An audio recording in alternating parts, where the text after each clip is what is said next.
Hello बच्चों, welcome to our channel concept and solution. आज हम लोग करने वाले हैं इलेक्ट्रोस्टैटिक्स में छोटा सा टॉपिक है जिसको बोला जाता है Coulomb's law in vector form. Generally इतना छोटा है कि मिस हो जाता है, तो सोचा कि चलो इसके ऊपर अलग से वीडियो बना देते हैं, क्योंकि एग्ज़ाम में ये आ सकता है, बहुत बार आ भी चुके हैं। और वेक्टर्स में जहाँ तक बात है, बच्चों के अगर 11th में बेसिक्स क्लियर नहीं है तो वेक्टर्स वाले प्रॉब्लम में फंस जाते हैं। तो बच्चों घबराना नहीं है, अभी हम लोग फंसने वाले नहीं है, सारा का सारा चीज़ करेंगे और एक एक टॉपिक करेंगे, बहुत अच्छे से करने वाले हैं। तो आप लोग नज़रें बनाए रखो, पेन पेपर लेके तैयार हो जाओ और नोट डाउन करना शुरू करो। Let's start electrostatics Coulomb's law in vector form.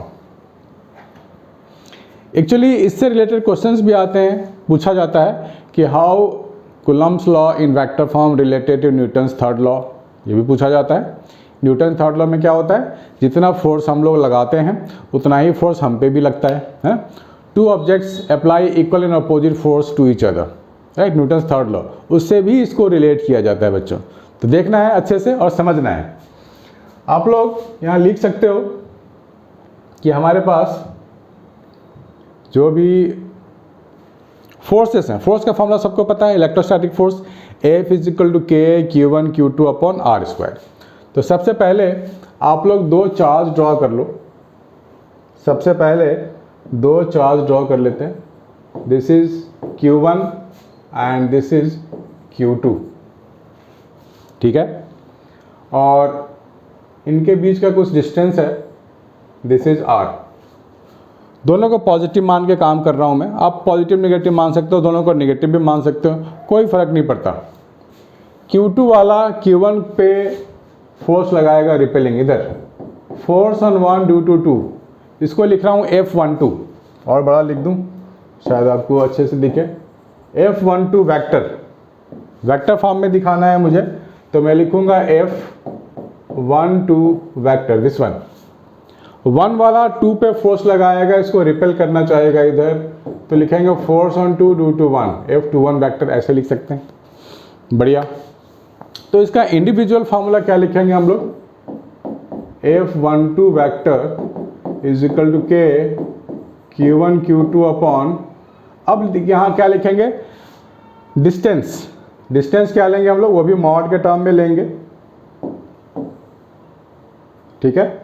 यहाँ पर हम लोग डिस्टेंस ले सकते हैं R वेक्टर मॉड, और यहाँ लगाएंगे R कैप, मतलब 2 से लेके 1 तक का डिस्टेंस, ये वाला डिस्टेंस वेक्टर ये हो जाएगा R कैप, और 1 से 2 का जो डिस्टेंस होगा उसको ले सकते हैं माइनस R कैप। क्यों? क्योंकि R कैप शोइंग डायरेक्शन, ये वाला डायरेक्शन है, charge of 1 from 2 R cap, charge of 2 from 1 minus R cap. Obvious सी बात है, अगर मैं ये पॉजिटिव ले रहा हूँ डिस्प्लेसमेंट वेक्टर, तो ये डिस्प्लेसमेंट वेक्टर मुझे नेगेटिव ही लेना पड़ेगा बच्चों।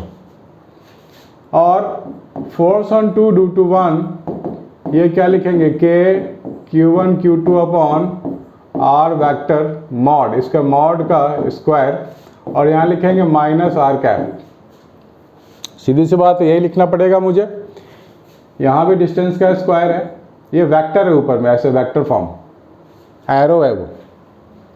यहाँ तक तो आप लोग लिख लिया होगा, समझ भी लिया होगा वेक्टर फॉर्म में कैसे लिखते हैं। अब जो फोर्स है, फोर्स की जो मैग्नीट्यूड है वो बिल्कुल सेम है, मतलब फोर्स 1-2 वेक्टर जो हमारे पास है वो क्या, ध्यान से देखो, फोर्स 1-2 वेक्टर और फोर्स 2-1 वेक्टर में सिर्फ माइनस का ही तो डिफरेंस है। So we can write minus of force 2-1 vector, ऐसे लिख सकते हैं ना, लिख सकते हैं बिल्कुल। Which proves Newton's third law of motion, जितना फोर्स इस पे लगाएगा उतना ही उधर भी लगाएगा, दैट्स इट। दोनों फोर्स की मैग्नीट्यूड सेम है, डायरेक्शन अलग होने की वजह से यहाँ माइनस आ गया, तो यहाँ लिख सकते हैं विच प्रूव्स न्यूटन्स थर्ड लॉ। कभी कभी ये 1 मार्क में आता है, राइट द वेक्टर फॉर्म, तो यही 2 फॉर्म लिख के छोड़ देंगे। न्यूटन्स लॉ की बात होगी तो एक लाइन और ऐड कर देंगे, क्या जाता है इसमें, कुछ भी नहीं जाता, ठीक है। मेरा कुछ नहीं जाता गाना है ना, वही वाला गाना है। तो इसको आप वेक्टर फॉर्म में ऐसे लिख सकते हो। तो हालांकि इस फॉर्मूले को कूलम्ब्स लॉ ने दिया था, इसलिए इसको Coulomb's law in vector form बोलते हैं।